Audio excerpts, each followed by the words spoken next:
Good morning, dolls, and welcome to Little Gretchen's workshop. So we're continuing with our series of bags, boxes, and luggage. So I'm showing you how to make wooden suitcases. Now I did bags without structure, and I did bags with binder clips. I will leave links in the description for those videos. But these bags or luggage are actually made of wood, and I actually use basswood, 1/16 of an inch thick basswood. So for the bottom of the suitcase, I use the wood strips, and to define the top from the bottom, I use coffee stir sticks or the long birch wood sticks for the sides of the lid. But the assembly is exactly the same. Now the dimensions of these bags are 2.5 to 3 inches across as far as the width, and approximately 2 inches in height. Now, dolls, I'm not a purist when it comes to my miniatures. It just needs to look okay with my dolls. But you can measure and do exact measurements and scale it down to 12 scale if you need to. There's actually no wrong size because there's so many variables in sizes for luggage over the course of history. So again, dolls, do what you need to do to make the luggage sizes that you need. Now in this instance, I had already put the strips around the edges, and now I'm making the top portion with the birch wood stick. And I cut it to the same length as the lengths on the strips. Now the top portion, or the part that's going to close, actually is going to be more shallow than the deeper part, which is the bottom that I made with the strips. And I'm doing that by design. Now you can actually make your luggages where both sides are equal. Neither design is wrong. There are lots of different types of luggage, and also keep in mind, I'm making vintage luggage.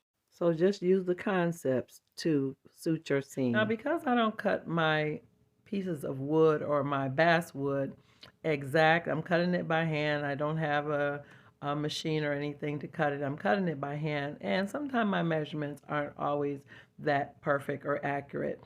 So I do have times where I do need to fill it in with a little wood putty. Now, the wood putty dries pretty quickly, and after it dries, I sand it really smooth.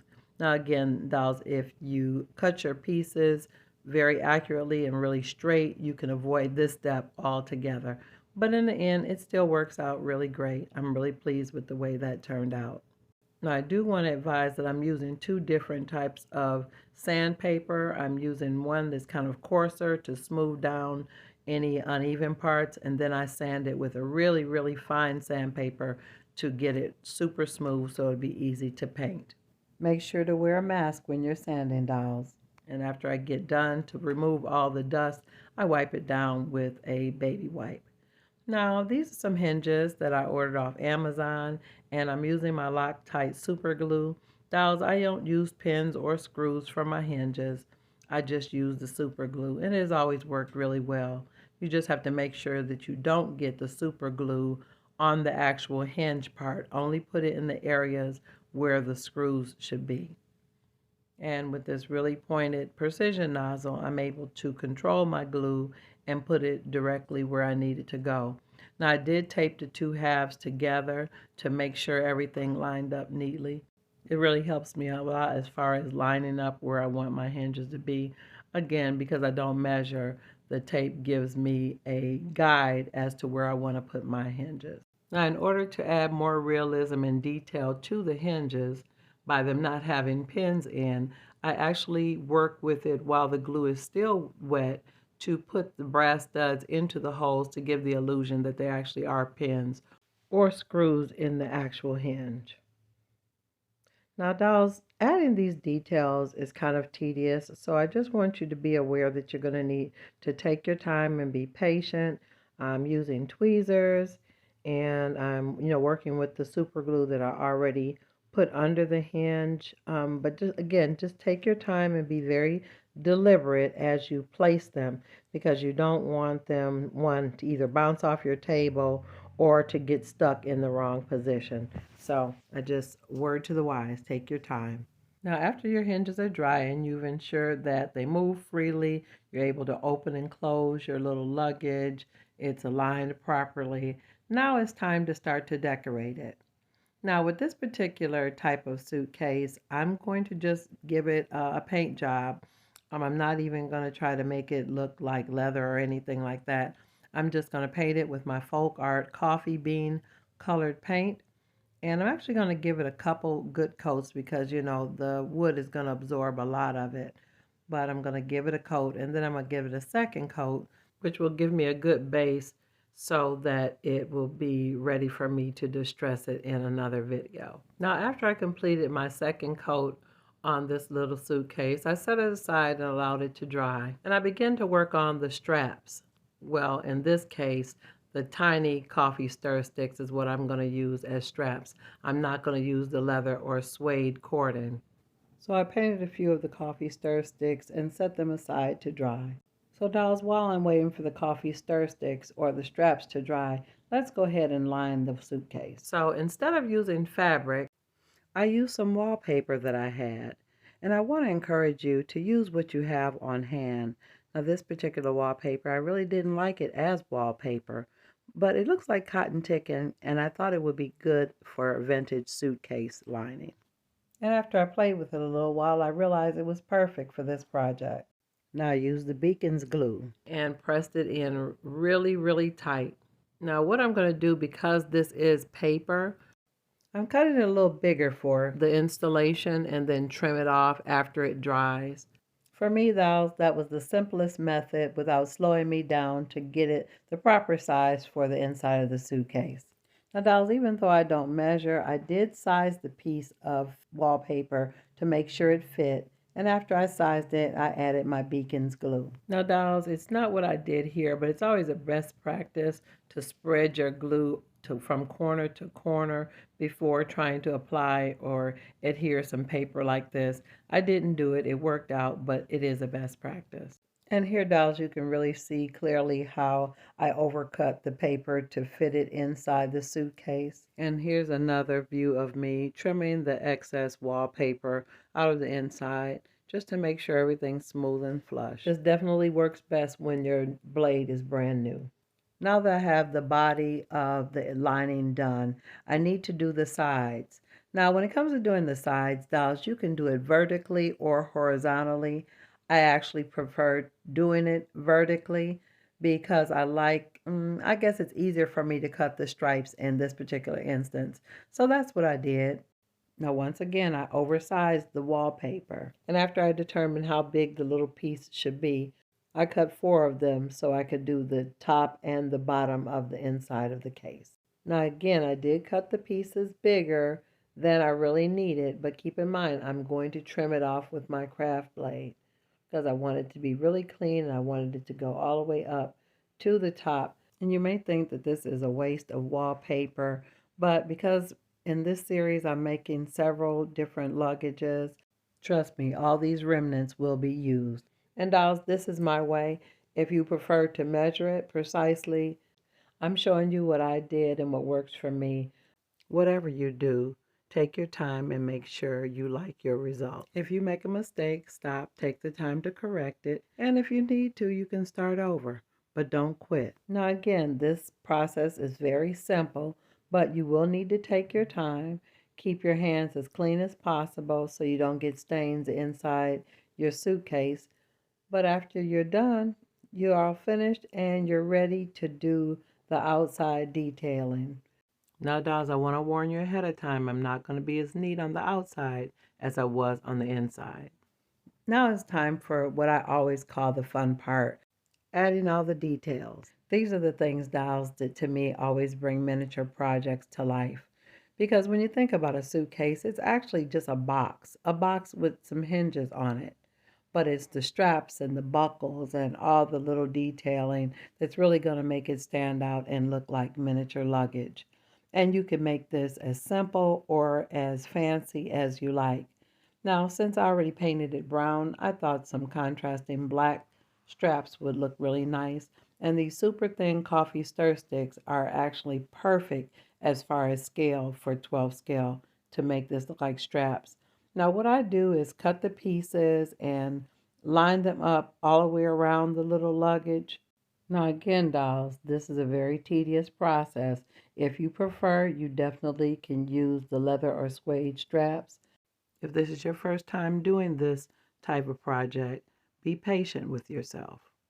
Now, dolls, after I added my wooden strips all the way around, I allowed them to dry solid, and then I took my nail file and rounded them off on the corners to make them look more like straps rather than wood. At any point in this process, you may need to use wood putty. Don't worry, it's paintable and stainable. And after I get the wood pieces kind of rounded and shaped like I like, I use my detail brush and paint those areas black so that it won't be noticeable where I sanded it or rounded them off.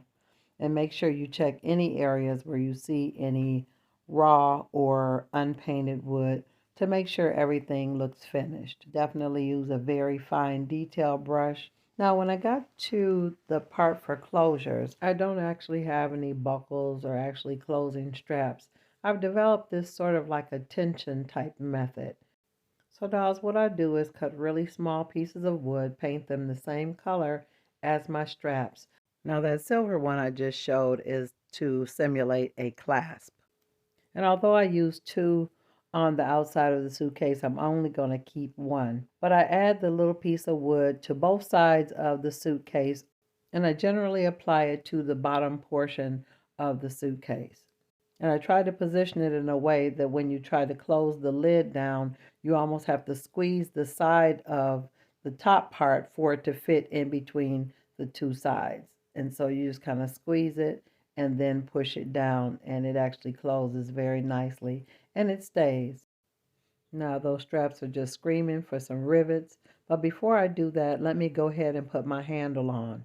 Now in the instance of the handle, I actually do use a leather or suede piece of that cording, and I glue a small wood piece to the top of it, and using super glue, I bend it. I glue one side, and after the super glue catches, I put it down on the other side and adjust them into the shape of a handle. It does take a little practice, dolls, but again, just take your time. And be very sparing when you add your glue for your rivets so that it doesn't ooze out. I'm not so careful, dolls. And dolls, when you finish all your details, your suitcase is done. Now, dolls, this is just bonus footage. I'm just showing you that I did another suitcase almost exactly the same way, except I used popsicle sticks for the sides, and I did everything else exactly the same, except I rounded off the corners to give my suitcase more of a rounded shape. Now, this black suitcase and the brown one are going to be distressed and aged in another video, so I'm not as neat when I'm decorating the outside. And another thing I think is important to do when you're doing miniature settings is to give things variation. The sea of same doesn't really work for realism. It's just not how real life looks. So in order to give these suitcases variation, they are lined the same way, but this one is black with brown stripes and the other one was brown with black stripes. And I did use my detail brush to go over the inside of the edges of the lining to blend in and naturalize those edges so you don't see those stark white edges where the paper was cut when it was trimmed. And it makes the piece look a lot more natural. When you're working on your pieces, always have your end result or your scene in mind. Consider the doll or the life of the doll that you're making your item for. Work at your own pace, don't try to rush it, and never compare your work to someone else's. Be deliberate, work with purpose, and most of all, have fun. So dolls, here we are. Forgot to touch up the edges of that suitcase. But I want to encourage you, dolls, to know that you're constantly growing and developing as an artist. Give yourself time and space to grow. What you create 5 years from now will be totally different from what you do today. So stay encouraged and keep on creating. Now, both of these suitcases were made with similar materials, but I just decorated them differently, and you see how differently the result turned out, and it's going to add great variation to my scene. So dolls, allow me to show you something I made previously.